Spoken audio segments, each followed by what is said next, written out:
Well,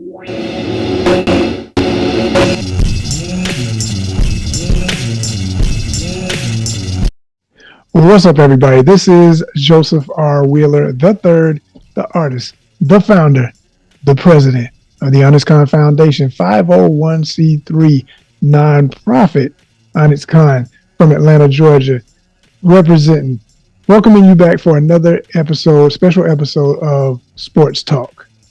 First and foremost, I know you might be asking, hey, where's the homeboy? Where's Mr. Rise Up? Got some sad news, but we need to start this show off right and continue this show right. So we're going to give credit where credit is due. And first and foremost, thank Mr. Rise Up for all of his time, all of his contributions, and all of his good spirits for being a part of this show from its original inception. Thank you so much, Mr. Rise Up. We'll never forget you. And you know, that's one of my day ones. So that's my boy forever. Peace up, A-Town down. He said he wanted to move on for personal reasons. And we had a few bumps in the road about how we wanted to move forward as far as formalities and how ONYXCON does things and how he wanted to do things for his involvement. So for that, we wish him well. We salute my brother. We thank you for all your time this year. And again, we thank you for your contributions for Sports Talk. So you'll forever be in the annals as being the original sports analyst, co-host with the co-most. And I want to start by first saying, can you hear me well? I hear you loud and clear. Loud and clear. And more importantly, I feel you. Because I'm coming. That's what she said.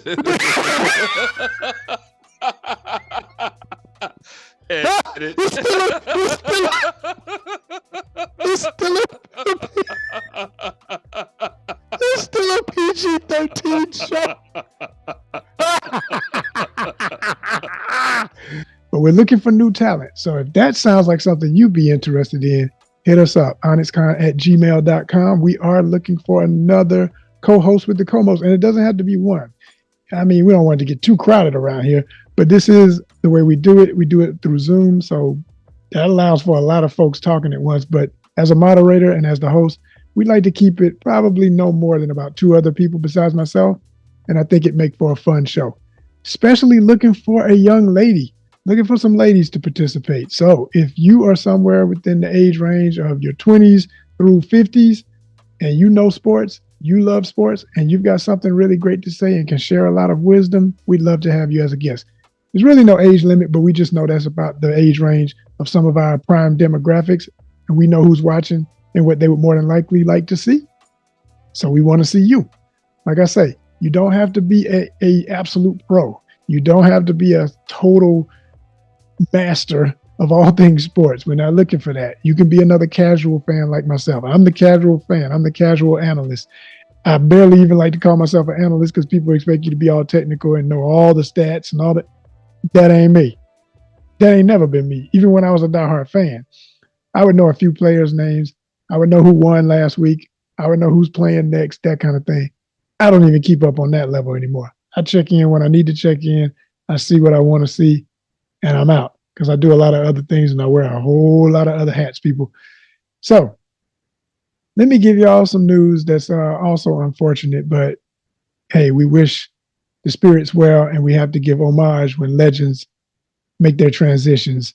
Got word today that we lost Pelé, or should I say Pelé has transitioned, because we all like to speak of loss when someone has lived such a rich life and meant so much with all of their contributions to humanity, but especially to the sport of soccer. Shout out to Brazil. We know Brazil is crying and in some ways might be celebrating his life, because that's what we do in many of our cultures. We celebrate life because death is not the end. Death is just a new beginning. It's a transition. So Pelé was 82. He had been suffering with cancer. So to know that he's out of that pain is the one part of peace I get out of it. I'm going to read a little excerpt from something I found on the New York Times. So you can find it at nytimes.com. But they say, Pelé, the global face of soccer, dies at 82. Pelé, who was declared a national treasure in his native Brazil, achieved worldwide celebrity and helped popularize the sport in the United States, which is absolutely true. I grew up knowing his name because my dad always told me about Pelé. The article goes on to say Pelé, one of soccer's greatest players and transformative figure and a transformative figure in the 20th century sports, who achieved a level of global celebrity few athletes have known, died on Thursday in Sao Paulo. He was 82. His death was confirmed by his manager, Joe Fraga. The hospital Israelita Albert Einstein, in Sao Paulo, said the cause was multiple organ failure, the result of a progression of colon cancer. So that was the situation. He was a national hero in his native Brazil. Pelé was beloved around the world. He was just a legend. More than what it said in the article, it says he won 3 World Cup tournaments with Brazil and 10 league titles with Santos, his club team, as well as the 1977 North American Soccer League Championship with the New York Cosmos. Having come out of retirement at 34, he spent 3 seasons with the Cosmos on a crusade to popularize soccer in the United States. Before his final game in October 1977 at Giant Stadium in East Rutherford, New Jersey, Pelé took the microphone on a podium at the center of the field, his father and Muhammad Ali beside him, and exhorted a crowd of more than 75,000. And in quotes it says, "Say with me 3 times now," he declared. Quote again, "For the kids, love, love, love." That's the only word that matters, ain't it? Keep loving your heart. No matter what happens, it'll all be good. That's what's up. So we do it for the love here at ONYXCON, so we salute Pelé. In other news, I wanted to bring up an amazing documentary that I came across just by chance, y'all. You know, you're sitting on the couch. I say again, the casual sports fan. And I was looking under sports documentaries, which I enjoy a really good documentary. And I found one. If you've never heard of this, be sure to check out Spirit Game, The Pride of a Nation. Spirit Game is a documentary that hails a total tribute to the legendary Iroquois nation, otherwise known as the Haudenosaunee, which I feel a connection to because actually in my family, I have family from upstate New York on my dad's side. And we've always known that it's a great possibility that my great-grandfather, we know he had African ancestry. We're absolutely sure of that. I did trace some of my ancestry through the swab test, you know, in your mouth, you do that. And with AfricanAncestry.com, shout out to them. I don't mind shouting them out. We don't shout out a lot of companies around here that haven't put in for ONYXCON, but that's one I salute because what they're doing is so needed for people to know who they are and where they really come from in many ways, amongst other ways. But to know your specific African ancestry, that's the one right there. But anyway, I did that, so I found that out. But we've always also speculated because of the region he was growing up in, this great-grandfather of mine, that more than likely he may have had Haudenosaunee ancestry. So anywho, so I've always felt a kinship to that. And I've always just been totally fascinated in general with indigenous people's cultures. And I know in other parts of my family, I have indigenous roots. So it's part of me. So when I saw this, I was drawn to it. And it's that missing element. It's that thing I don't know a whole lot about, but I know it's there. You feel? So the Iroquois Nation, I'm reading from quick synopsis of the film. Iroquois Nationals lacrosse team, this whole documentary is about lacrosse, is the flagship of the Haudenosaunee. The team members travel on Iroquois passports and carry their nation's flag, colors, and sticks into international competition against the best teams in the world.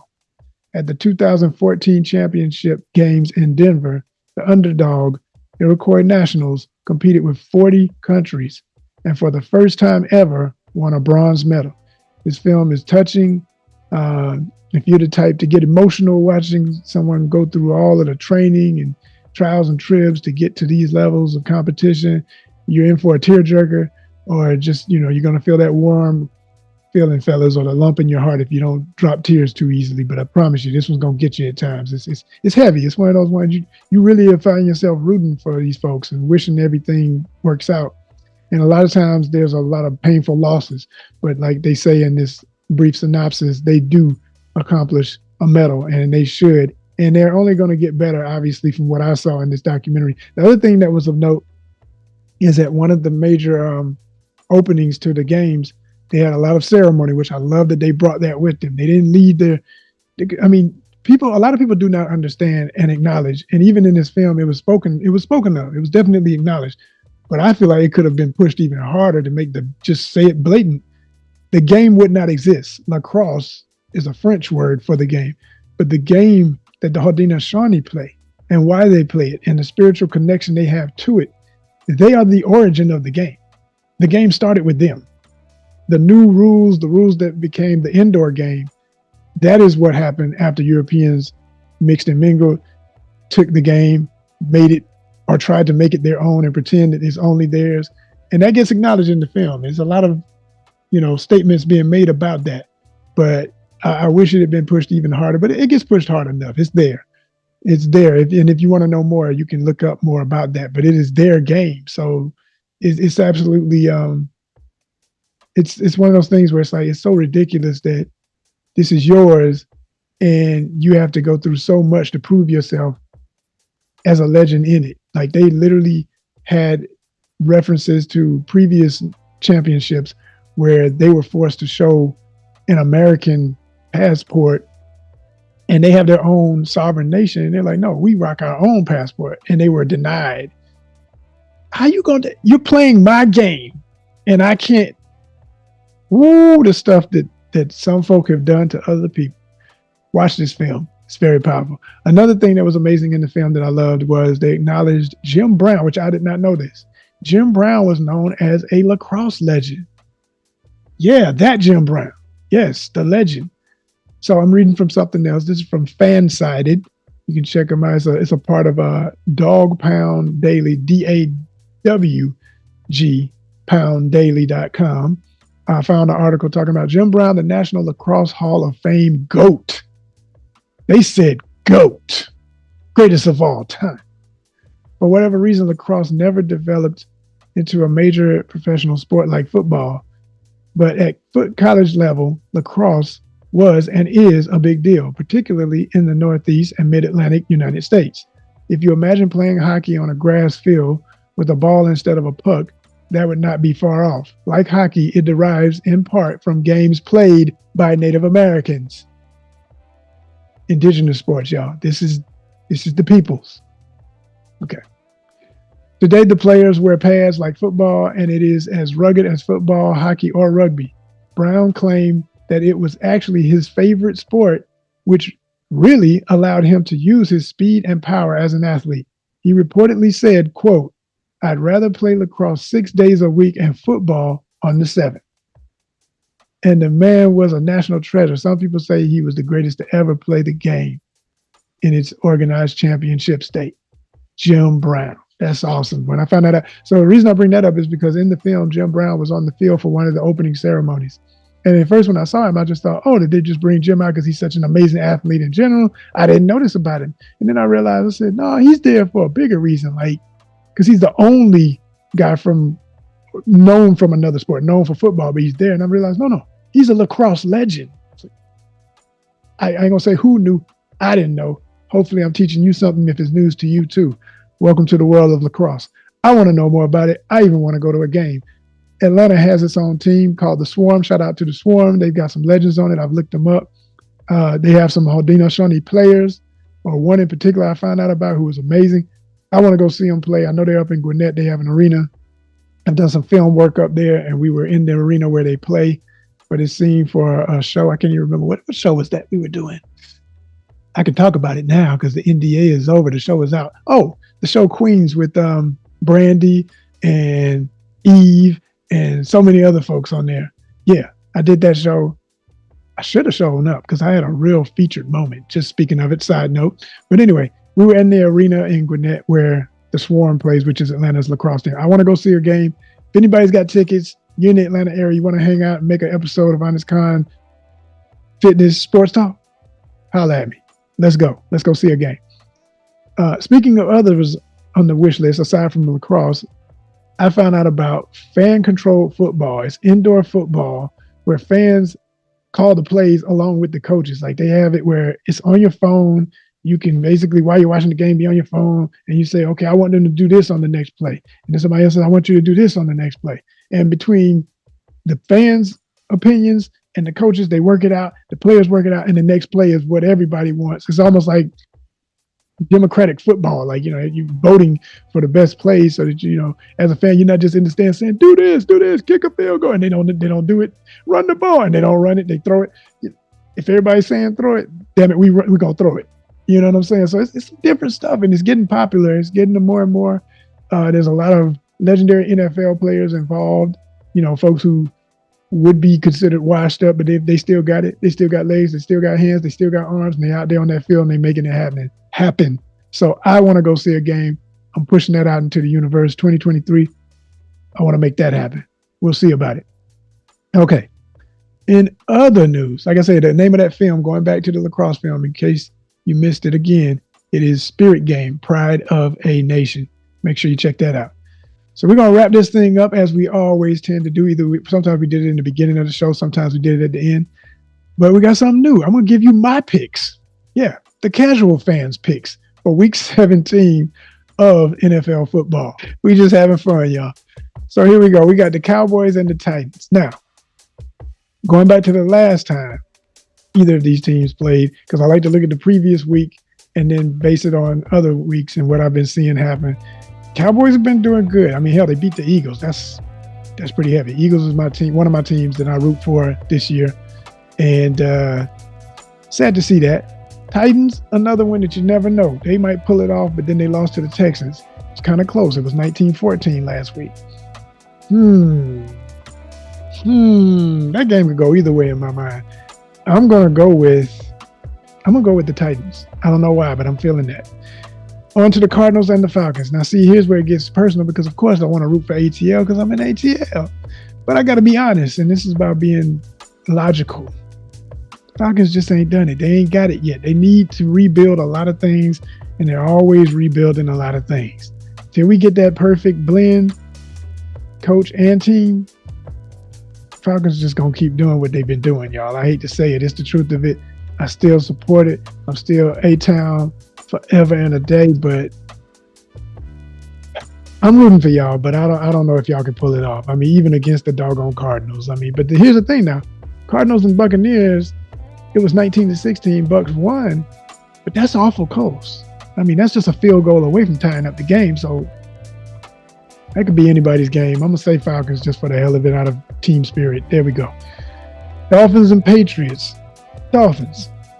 Don't ask me why. I just know that they've been doing their thing, and I think they can pull that off without no worries. I think they'll do it. I'm hoping they'll do it. We're going to say they're doing it. Damn it, it's done. Let's go. Eagles and Saints. Now, see, here's where it gets funny again. I love the city of New Orleans, but because I'm a Falcons, ATLian, you just automatically supposed to be against anybody with the Saints. It ain't that deep for me. I've had times in my life where I actually rooted for the Saints. Shh, don't say that out.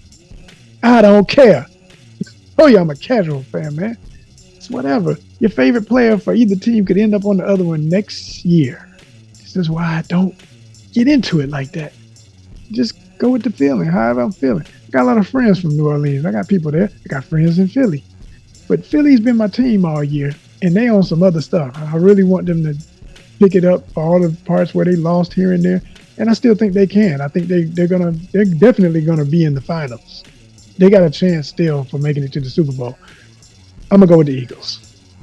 So it ain't that personal Atlanta stuff. It's just I think the Eagles can do it. Plain and simple. All right, Colts and Giants. Let me see. Do I care at all? No, not really. Not really. I mean, I got friends and family in New York, so I could be on some New York stuff and just be like New York by default. I could do some New York stuff with that like that, you know what I mean? Since I went to school in Brooklyn my first year of college or whatever, but it's like, anyway, let me look at here. All right, last week they lost to the Vikings, all right? But that was close. It was real close, 27-24. Yeah, again, field goal, what you want? Could have went either way. Anybody's game, right? All right, let's see what the other one talking about, the Colts. They did something last week or not? Let me see, where they at? They are horrible. Oh my gosh. 20-3. Good Lord. Against the Chargers. Well, I guess I'm going with New York. New York. Yeah. Let's go to Junior's and get some cheesecake. All right. Yeah. All right. Now let's get back over here to the South.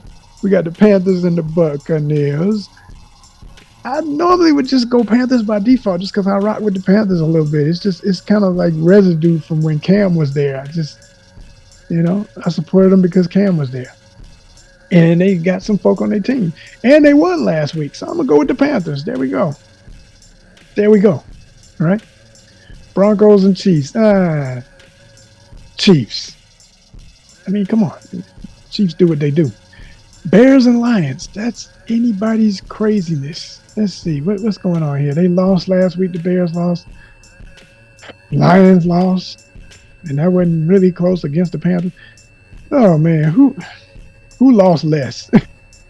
It's just, who lost less? Or does it matter to me? Oh, my gosh. I'll tell you what, y'all. I'm going to go. That's funny. I'm going to go with the Bears. The Bears. I don't think the Bears can just somehow pull it off for no reason. They'll just be mad and come out there with something to prove. It's that kind of end of the season stuff going on. Browns and Commanders. Browns. Why not? Jags and Texans. I got to go with the Jags by default because my folks in Jacksonville. It's just that simple. I rock with Florida, and I want to visit Florida again in 2023 and get some good fishing. I know. See what I'm talking about? Casual fandom, right? Go Jags. Let's go. Jags in the house. 49ers and Raiders. More than likely because the 49ers won last week, and they're going to be pushing hard on that. Raiders lost to the Steelers, but it was, again, by, within field goal distance. 13-10. I'm going to say that 49ers is going to pull that off. I wish I could say Raiders because I like the Raiders emblem and it's personal. It's a high school thing for me. We were the Raiders in high school, so it's just in my soul to say Raiders, but I'm going to have to go with the 49ers because I just know what that's going to be. At least I think. Seahawks and Jets. I'm going to go Seahawks. Period. I ain't even going to look around for that. I was going to go up here and check scores of last week. I don't even care. Seahawks. Vikings and Packers. Vikings. Rams and Chargers. I'm going to go Rams. Steelers and Ravens. Come on, Ravens. I know they're talking about you because my man is hurt. You know what I'm saying? Number 8 is hurt, and that's hurting the team. But I still think y'all can pull it off. I think y'all can pull it off just to show these folks that y'all will keep the seat hot while he is still repairing himself. When 8 is down, y'all going to come to the cause. Y'all going to come through. Ravens. And Bills and Bengals. Let me see. I don't really care, but we check them last week's stats. 22-18 against the Patriots. That's the Bengals. Damn. Okay. And Bills been doing it. Let me see. What did they do last week? Did they win? Yep. They won last week. I'm going to say Bills. Because they killed the Bears. Damn. 35-13 last week.